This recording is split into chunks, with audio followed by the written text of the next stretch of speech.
Sa to'y tubag nato sa Salmo. Kung ikaw o Ginoo magtimaan sa among kalaunan. Kung ikaw o Ginoo magtimaan sa among kalapasan, kinsay makalahutay. Pasabot, kung timan-an Diyos Ginoo ang atong mga sala, murag di gyud ta malangit. Lingi ay mong tupad. Na pila nakakabuk imong sa. Pero ang Ginoo baya mga igsoon, ginganlan baya na siya all-knowing. Unya, ginganlan po na siya infinitely intelligent.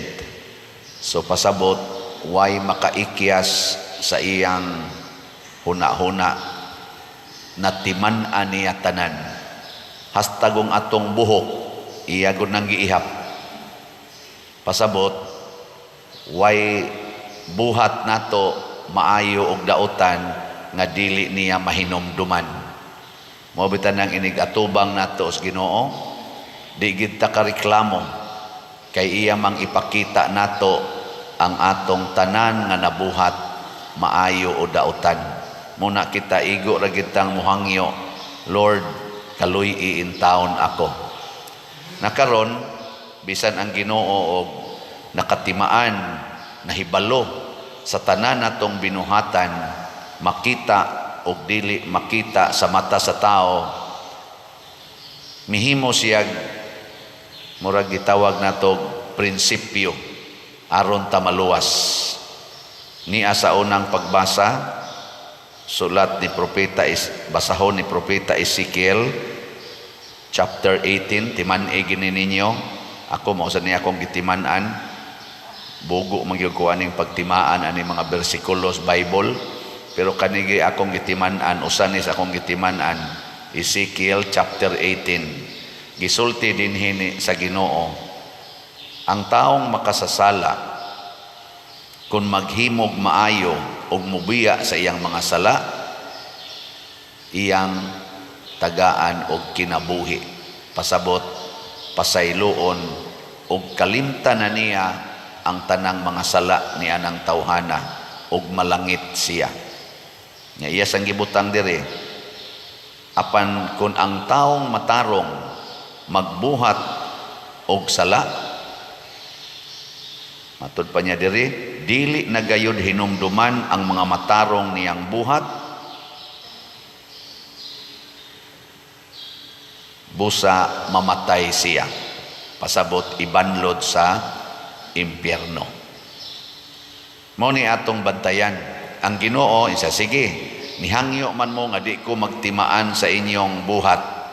Unsa may akong buhaton, mo focus ko kung unsay katapusan ninyong gibuhat at present. Muna inig-atubang natos Ginoo, di na siya mohinomdom atong nangagi unsa may katapusan natong gibuhat, maura na iyang tan-awon. Plus karon, galingkod mo ron diha, ako nagmisa ko diri, ang tan-awon sa Ginoo, unsa roy akong gibuhat.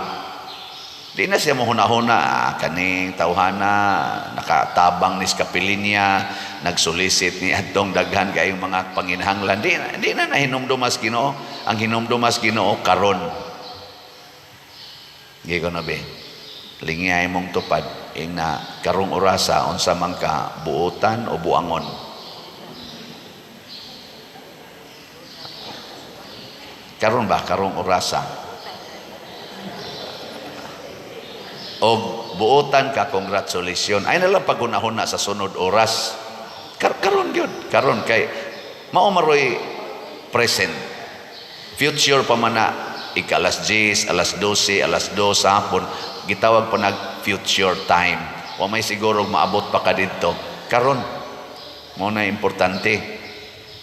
Mo na sa akong mubo nga pangagpas, ako na lang sa ning gikondisyon, nga kana bitang giingon sa Ginoo sa Revelation chapter 20 nga inig-atubang nato dito sa Ginoo, iyang ukbon ang libro sa kinabuhi niya. Kung nasuwat ang ato dito ngalan, dadon tas langit nya wa gani masuwat atungan iiksa ta adtong linaw nga kalayo. Ang akong understanding ana in connection aning Ezekiel chapter 18, simple ra kay buhatos Ginoo. Igbuhat na tog sala, papas angan.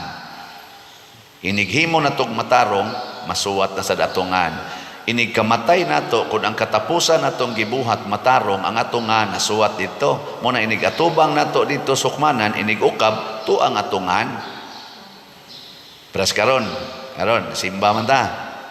Unsa man ning buhata, maayo o dautan? Kitang tanan nasuwat na ron sa libros kinabuhi. Nyag maglinog ron, nya malusno ning tanang building, nya mga matay tagdungan kitang tanan nga nagbuhat ani, kitang tanan nasuwat didto. Nakuha mo? Nya paghumas misa nang libak nga modyas may pultahan. Inyo manggilibak ang pari, diha gyud may pultahan. Ana, unsa may inyo nga dito sa libro, napapas o nasuwat? Papas. Pag abot sa unahan, nabanggaan man kag dump truck dito. Nisakay kag habal-habal, dumbulan ka dump truck, patay man kag ditso. Unsa may katapusan nga nahitabo sa imongan, nasuwat o napapas?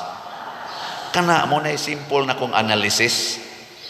Aning giingon dinhi nga kun magbuhat kag dautan, kalimtan ako ang tanan nimong matarong, pero magbuhat kag maayo, ako sang papason ang tanan nimong kadautan. Nga pananglitan karon ni akas misa. Karon ba? Karon nagwali ko. Naminaw kaswali.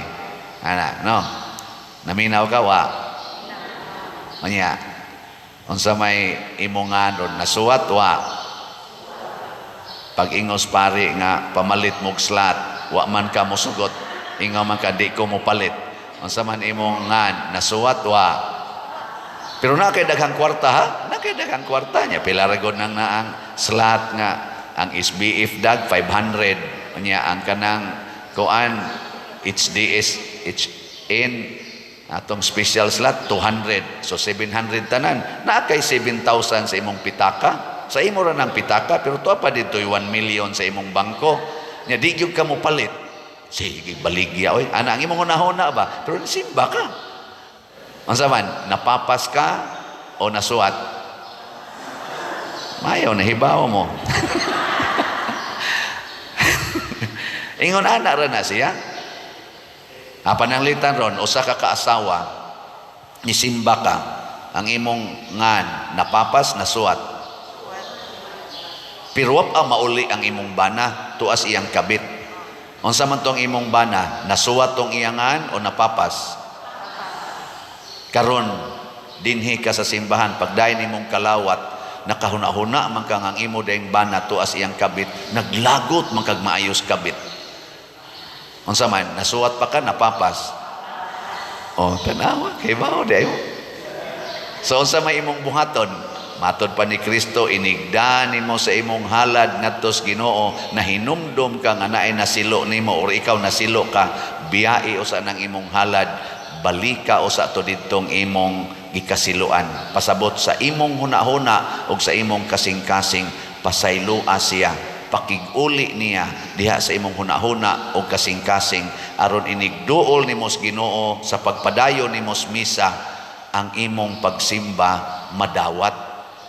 Pero sa imo ganing huna-huna o kasing-kasing di ka kapasaylo anang tao nga nakapasakit nimo karon aning misaha di ka kapasaylo papas ang imongan didto sa Ginoo. Mo nang niingon siya, ang pagpatay makapaimpierno, pero ang kasuko makapaimpierno sad. Hain man ang pagpatay, buhat. Hain man ang kasuko, di ara sa huna-huna o sa kasing-kasing. Daghan kay nato din hinggasigig simba, pero di kapasaylo sa iyang silingan, di gani kapasaylo sa iyang igsuon. Nangapapas na mo. Sige, lingay mong tupad. Yung na gusto kang masuwat sa libro. Yung na gusto kang masuwat sa libro. Ang uban, wa mulingi. Kana, nangapapas na. Nga nung wa man kuno mo mulingi, be. Kay kahibaw man mo, nga gipapas na mo. Mao na. Nya di man ka gustong mobiyaan ang imong sala, kanang pagdumot, kanang kaulag, nangabit mangyud ka.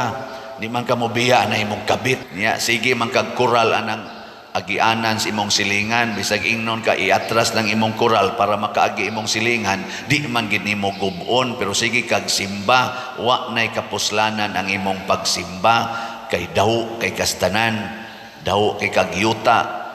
Naay uban purting dakuas yuta gid niya tagpila ka ektarya, pero naay agianan sa ilang kaning gitawag tong public road, binlan ra gyud 3 meters nga di magkasugat ang sakyanan, kuralon gyud concrete, purting hawana ngadto sa sulod, purting yung dakuas yuta, abot pa ngadto sa bukid ang kural, pero diring agianan sa publiko di gyud tagaan, bisag 2 meters na lang ang width. Daw kaistanan napapas na bisan pag mo donate pa nagsimbahan, bisan pag mo palimo pa nagsimbahan, bisag hotdon pa niyag palit atong slots dinhi, papas gyapon ang iyangan. Kay naay usa ka sala nga di niya buhian, ang kadawo. Ay ko ninyog tutoke, kay pariharata nga papasunon. Maglumba tag buhat og maayo para masuwat atongan. Di na concern sa Ginoo unsa ta kabuutan, unsa kadaghan ang kunuhay na buhat natong maayo. Iya ra nang kalimtan, basta inig atubang nato niya ang katapusan natong gibuhat sala gani, iksa gitas impierno. Muna hangyo tas Ginoo, Ginoo ayaw pagtimaan sa among mga kasalanan. Ingong Ginoo, sige, di nako timanan, pero be sure nga inig atubang nimo nako ang imong gida nga buhat maayo. Kay mo atubang gikanako nga dautan ang imong gibuhat, di sad nako hinumduman ang imong maayo. Anha ra ko mo focus unsay imong present situation. Muna kanus aman ta maghinulsol, kanus aman ta mobiya sa atong sala, ayaw inang ugma karon na. Kung karon makadungog kamo sa iyang tingog, matod pa sa Salmo, ayaw patig-aha ang inyong mga kasing-kasing. Kung giingnan ka karos Ginoo palit og slot, kay nagkinahanglan kaayo ang kumbinto, ang atong mga activities dire, nya naa jud kay 500 pesos, naa jud kay 200 pesos, ayaw na patig-aha imong kasing-kasing. Basig unyang taod-taod mabangga na ka, basig unyang taod-taod atakiho na ka. Ang imong kadaw, ang imong refusal sa paghatag sa naa nimo ngadto sa simbahan, basig maoy mo banlod nimo sa impierno. Dili ni pagpanghulga, kung dili pagpatinaw unsay standard sa Ginoo.